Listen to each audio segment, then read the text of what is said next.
Welcome back to another week of videos. As you can see, I'm back with colour, backgrounds, using lights. So yeah, I'm doing a lighter week this week. This is I'm not doing any show or wrestling movies this week. Show kind of knocked me out a little bit, so doing a bit more fun this week. Yeah, I was going to do a wrestling, but I thought I'd rather watch a wrestling now if it felt like it rather than doing it for a show, for doing it for one of these videos. I'd rather wait a week and do it properly. And so wrestling would be pushed back a week or two, but I've still got till 10 minutes to do another video to do with the World War II as well, which will come in the coming weeks. But today I'm doing something more fun. I'm doing 2 films today for the price of one. One's called Scott Walker, 30th Century Man, and the other one's called 20th Century. So that's a century double bill. That's the only connection between these 2 films. And it's with artists, with 2 very different types of artists. Right, I don't usually do these once in a while. Saoirse Ronan does these a lot, these double bill things. His stuff's really good in this kind of area, so I'd recommend going to his channel and checking out his double features and stuff, because his stuff's all really good with this area. Well, generally it's all good, but he's the one who does this more than anyone. So I'll nod to him because I'm just brazenly ripping him off. So Scott Walker, 30th Century Man, is about the singer Scott Walker, who has a very interesting career. This film was made in like 2005, 2006. It's produced by David Bowie, and Scott Walker's been on for the next decade and a bit, continuing to make music, and he's still making albums and run the same area as before. He did some soundtracks, like he did the score for Childhood of the Leader. He did a couple other ones, so he's keeping busy. He's a very interesting fellow. He's produced albums as well. Like he helped pulp one of the albums. He's one of those like musicians who's just come in and helped other bands and singers when they were in trouble, but he's also had a very distinctive career on his own. He started out as a crooner, and he did these little like demo albums in the 50s. He joined a band called the Walker. Well, his name is Scott Engels. He joined a band called the Walker Brothers. He became Scott Walker, and he continued with that name. But he started out just as a bass guitarist, but then he one time when the singer couldn't sing, he sang instead, and has a very distinctive voice that is unique, so he started using his voice a lot more. So he became a very public singer, even though according to this he's a very kind of weird relationship with singers. Like, I don't think he entirely trusts a lot of them. I think he thinks quite a lot of them are just egomaniacs who aren't the easiest people to get on with. Which will tie me to this, will tie us to the second film coming up soon. But he had a lot of hits with the Walker Brothers, but they were a very kind of old-fashioned band, and in the 60s as things changed, like they came out with the Beatles still doing the early Beatles stuff, and then he became, you know, more, he started to go towards the more soulful tunes when he split from his band, and this was when the Beatles started to go psychedelic. He went and did some more personal things. They did albums Scott 1, Scott 2, Scott 3, Scott 4. They kind of slowly fell away in sales, and he ended up doing some stuff in the 70s which was not very proud of, which was basically covers and stuff. Before a certain point he just gave up doing that and started doing his own music and creating these like very kind of like experimental albums, like Climate of Hunters called. He did a bunch of them, and over the years it's like he's sort of the Kubrick of musicians. Like, it takes years between albums, and he's a person with the process of making it and trying to make it unique, and what the sounds of his voice, how can he manipulate the sounds of his voice, how can he manipulate sounds, natural sounds into music. You know, he became a true artist, and he was less interested in, you know, sales and money, and became more about the process and about the art itself. So he's one of those musicians. He's like one of the guys they all attain to be, all wish to be, because he's the pure version of the craft. He's like the guy who's in it for the right reasons. Plus he makes a lot of albums that they all love, because it's like, it's way beyond what they expect from music. It's trying to reach something else, it's trying to reach a soulful element that a lot of music doesn't go for. So even when he was doing the poppy music, he was a very soulful singer and very much about emotions, but this became much more experimental. Sorry, I've got a cold, so I'm struggling a little bit. So he became this like pure artist musician. So the film's all about the progression, really. So you start with people talking about him. It's a very traditional documentary. People talking about his greatness. Then you go back to see the steps by steps of being a young man, then becoming in a band, and slowly becoming who he is today and what his process is. So yeah, the film is traditional. It isn't trying to. It's not that they're trying to make a version of Scott Walker in visual form. They're just trying to do a traditional documentary about a very untraditional artist. I think if you try to ape him in film form, it'd be too freaky. So it's traditional. It's a very good documentary though. But be warned, it's traditional. It's talking heads. There's a lot of singers talking about his influence.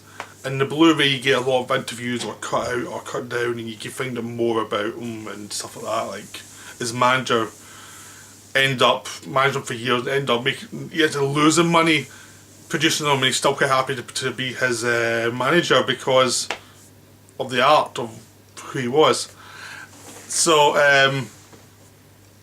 he's kind of one of those artists who get a lot of loyalty from the musicians themselves. They all think he's great, and he just does. He's one of those people who goes to his own beat, like David Lynch or Kubrick, or someone who's just about their art. He's not about trying to be like the new hip thing. He's in his 60s or 70s now.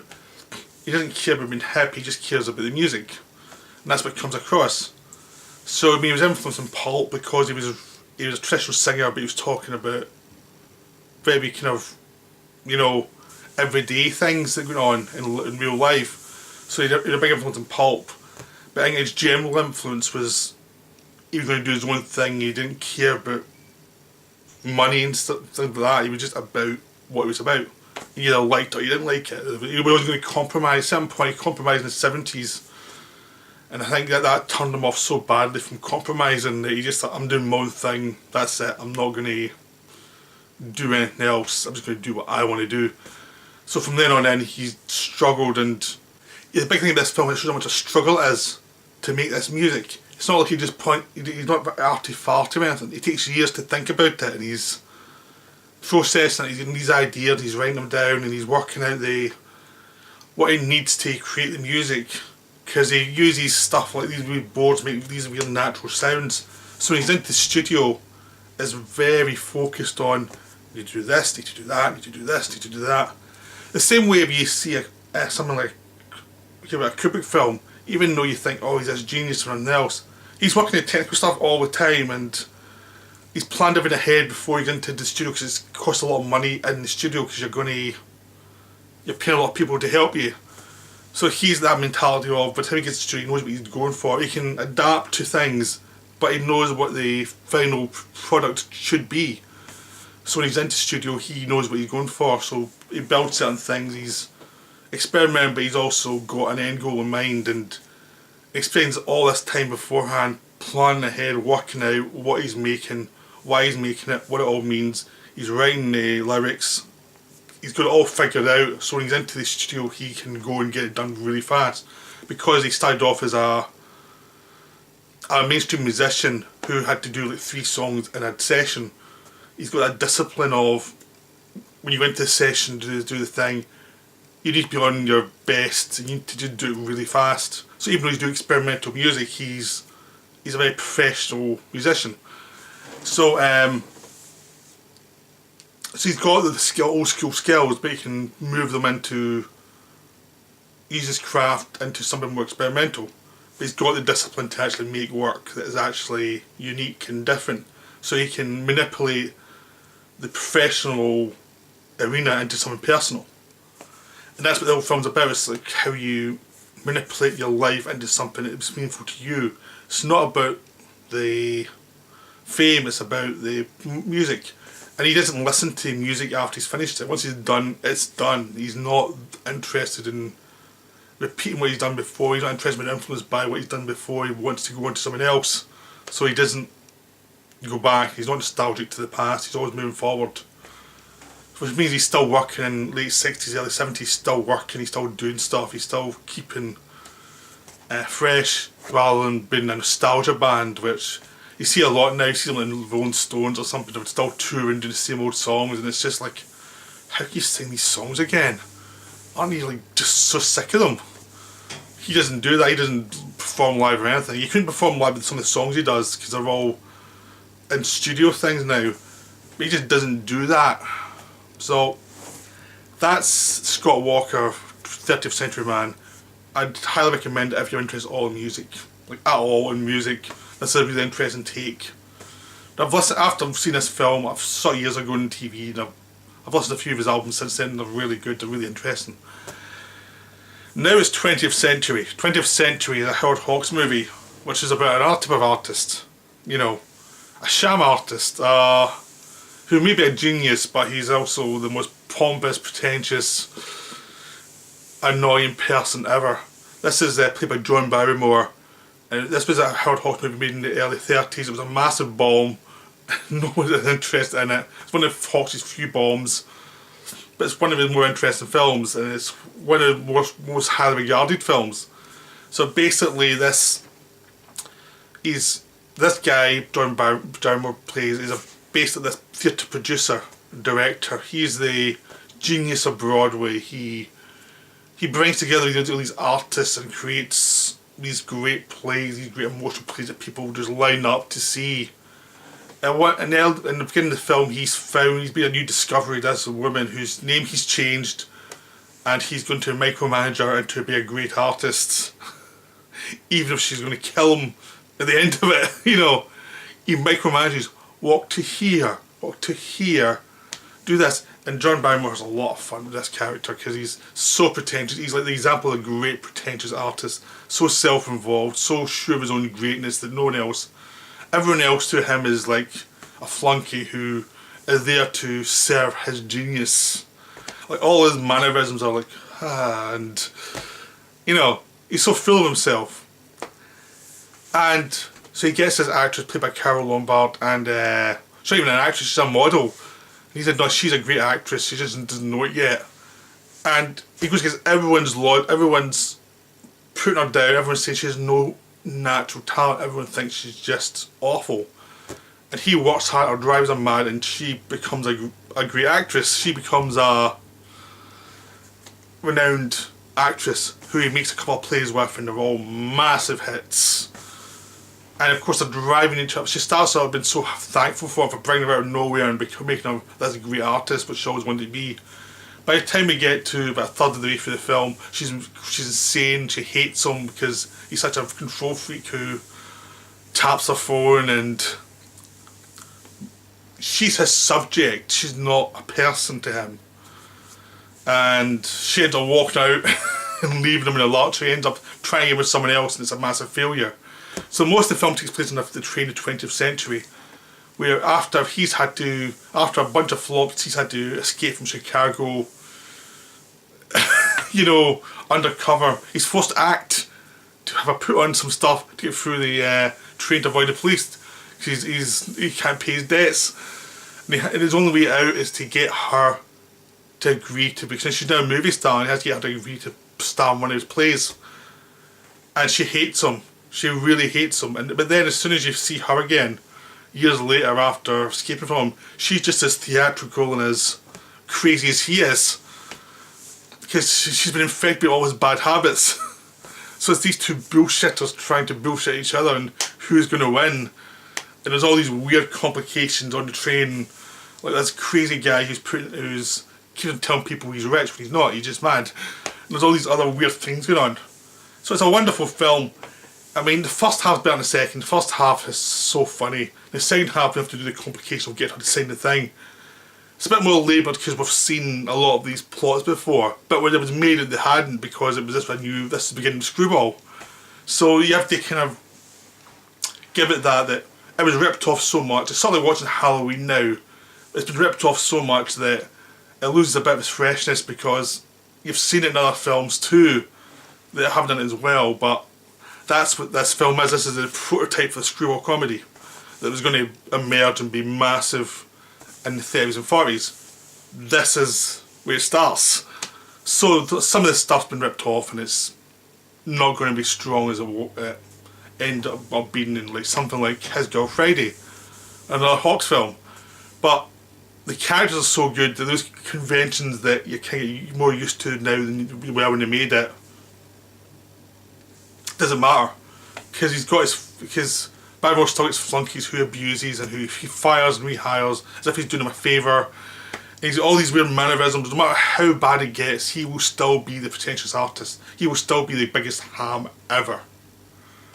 And that's what's fun about it. I mean, after seeing the Scott Walker one, who's a real genuine artist, having this utter ham is hilarious. Plus the funny thing is, it's obvious he does have talent. He's just so self-involved about his process. He's so insecure that he always has to be the star of the room, even though he's not an actor, but he has to be the star. And the big problem with him with her is she's actually the star, and he can't deal with it. And that's why he's like always try to put her under his control, because he's made a star, but he can't deal with the fact he's made a star, and she's her own ideas, and she's just pretentious and mad as him. So the actual relationships are all the fun stuff. The plot's a bit more creaky because it's been so used later. But I would still say try and see this. This is really funny. It's available on Amazon streaming just now. You have to buy it, but it's available, you can get it. In the UK at least. It's very hard to get in DVD. It's a real shame. It's one of those ones you think, why is Criterion not doing it? Maybe it's a rights issue, I don't know, but it's a terrific film. It's really worth seeing. It's both really entertaining, plus it's also a piece of history. It's one of the first Screwball comedies. So you owe it to yourself to see it for one of the most over-the-top performances ever. This is like on the level of Jack Nicholson in The Shining good, you know, where someone's so over the top and so entertaining and just so perfect. Every little movement's perfect. It's so hammy but so interesting at the same time. It's hammy is done by a master. And Carol Lombard's good as well, but this is one of her earlier parts when she's still learning the craft to be a Screwball actress. But she's learned it from the master of ham. So I hope you enjoyed this video. That's me, that's my Monday. It's not breast on, but it's something different. So I'll be back tomorrow with a video about, it's a follow up to my emotional films video. This is going to be from the 80s and 90s. So I'll see you then.